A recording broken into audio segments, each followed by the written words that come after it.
शरणम शरणम गच्छामि। मैं राधारमण त्रिपाठी। आज का यह दूसरा वीडियो 10 मिनट के अंतराल में। आज गुरु पूर्णिमा का दिन है।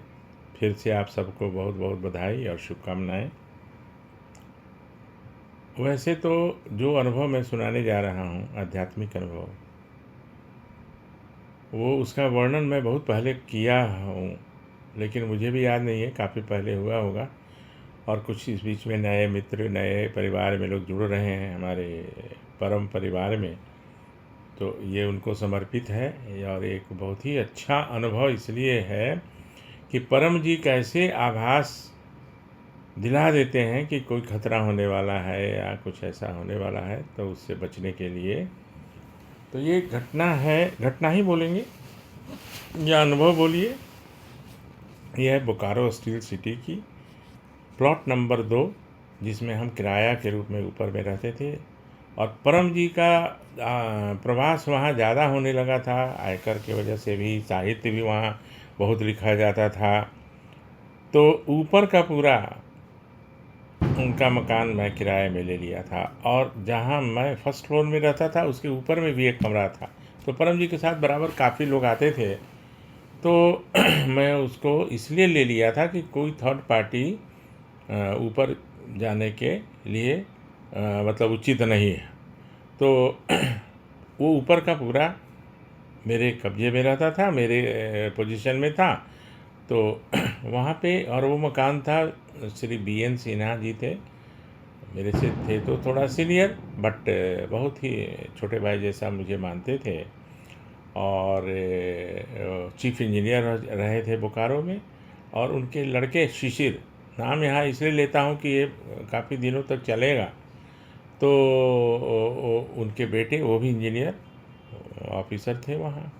तो जब भी नीचे उतरता था तो कभी आइए त्रिपाठी जी, चाय पी लीजिए, ये कर लीजिए, तो ठीक है, कुछ कुछ बातें होती थी। और संयोग से परम जी भी आए हुए थे, तो परम जी तो ऊपर में रहते थे। परम जी तो कहीं बाहर निकलते नहीं थे, सिवाय कभी बैंक चले गए या कभी कोई कार्यक्रम हुआ तो। और ये आपको बता दूं कि सिर्फ बोकारो में या और कहीं उन्होंने कार्यक्रम किया होगा, और जहाँ जहाँ हम गए उनको लेके, लेकिन सूरत वगैरह में उनका कोई पब्लिक प्रोग्राम नहीं हुआ। बहुत कम लोग उनको देख पाए, परम जी को, जैसा उन्होंने बताया। तो मैं नीचे उनके ड्राइंग रूम में, जैसा दीवार से सटा के 3 सीटर सोफ़ा रखा था, साइड में कुर्सी, राइट साइड में भी एक चेयर, और आगे 2 उसका उस सोफ़े सेट का वो 2 चेयर लगा था। मैं दीवार से सटा हुआ जो सोफ़ा था उस पर अकेले बैठा था, जबकि वो 3 सीट का था। और वो मेरे सिर के ऊपर ट्यूब लाइट जो है, जो भारी वाला चोक, जो पहले, ये बहुत पहले की बात है ना, अराउंड 7, 6, 20 साल पहले की बात है, हाँ। तो उस समय काफ़ी हेवी चोक होता था, उसको चोक बोलते थे, ट्यूबलाइट के बीच में लगा रहता था। तो गप चल रहा था, चाय वगैरह सब हम लोग पी रहे थे।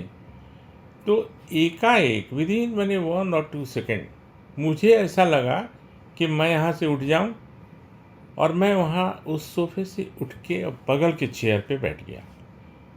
ये लोग घबरा गए कि क्या हो गया, कि क्यों उठे और क्यों वहाँ बैठे। लेकिन इसके बीच में सिर्फ 2 से 3 सेकंड का समय लगा होगा। और इसी बीच में जो मेरे सिर के ऊपर बड़ा सा ट्यूबलाइट फिटिंग थी ना, फिटिंग के साथ जहाँ मैं बैठा था उसके सिर के पास वो गिर गया।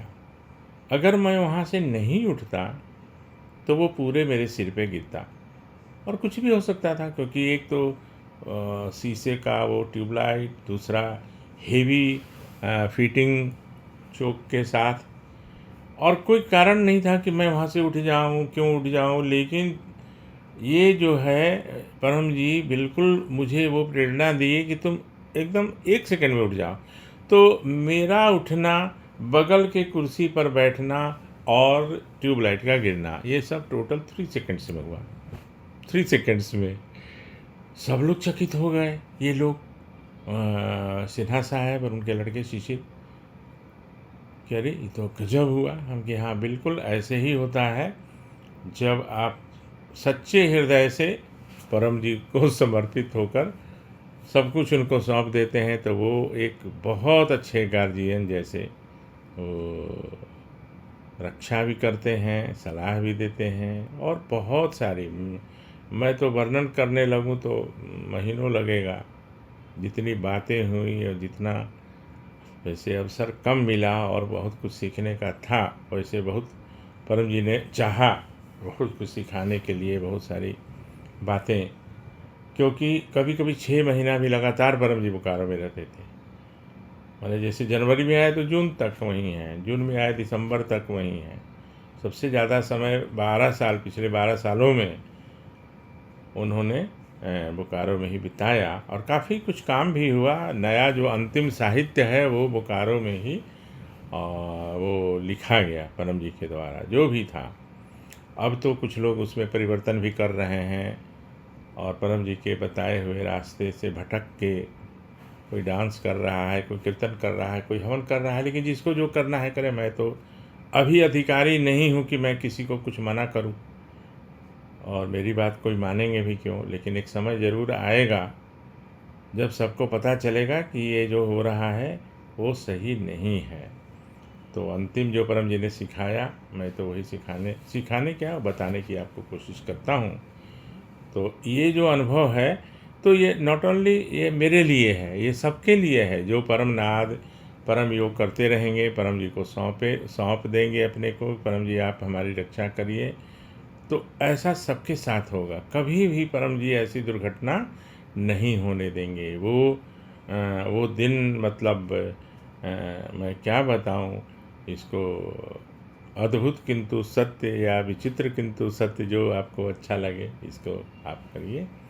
और मेरा निवेदन यही रहेगा कि इस वीडियो को ज़्यादा से ज़्यादा लोगों को शेयर करिए और लोगों को बताइए, और स्वयं परम नाद जितनी संख्या में हो सके, जब फुर्सत हो। उसके लिए कुछ बंधन कहीं है ही नहीं परम जी के किसी काम में। तो मौका मिले तो परमनाद करिए, परमनाद ही सब कुछ है। उसमें परम जी का असली परिचय भी मिलेगा और आप सुरक्षित रहेंगे, मैं सुरक्षित रहूँगा, मेरा परिवार सुरक्षित रहेगा। लेकिन परिवार को करना पड़ेगा, मैं परिवार के लिए परमनाद नहीं कर सकता। हाँ, ये ज़रूरी है। तो अब आपसे विदा लेता हूँ। आज मैंने 2 वीडियो बनाया है, अभी थोड़ी देर में इसको पोस्ट करूँगा और संभव हो तो लोगों को बताइए। शरणम शरणम गच्छामि।